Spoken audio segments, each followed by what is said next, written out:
સમાચારો બોટાદથી કે જ્યાં કલેક્ટર કચેરીને ધમકીભર્યો ઈમેલ મળ્યો. ઈમેલ મળતા જ પોલીસે તરત તપાસ હાથ ધરી હતી. એલસીબી, એસઓજી, બીડીડીએસ સહિતની તમામ ટીમ દ્વારા તપાસ હાથ ધરવામાં આવી હતી. ત્યારે આ તપાસમાં કલેક્ટર કચેરીમાં હજી સુધી કોઈ વાંધાજનક વસ્તુ નથી મળી આવી. સેવા સદન બોટાદ ખસ રોડ ખાતે આવેલ છે. તેના ઈમેલ આઈડી ઉપર એક ધમકીભર્યો મેસેજ છે તે અજાણ્યા સર્વર અને ડોમેન પરથી કરવામાં આવેલો હતો.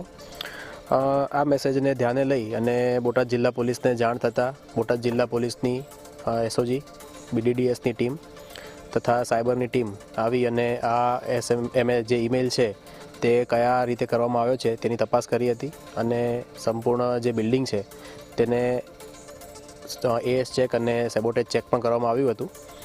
આથી જે તપાસ છે તે આગળની તપાસ અમે ચલાવી રહેલા છીએ અને હાલમાં અત્યાર સુધીના ચેકિંગમાં કોઈ વાંધાજનક ચીજ છે તે મળી આવેલ નથી.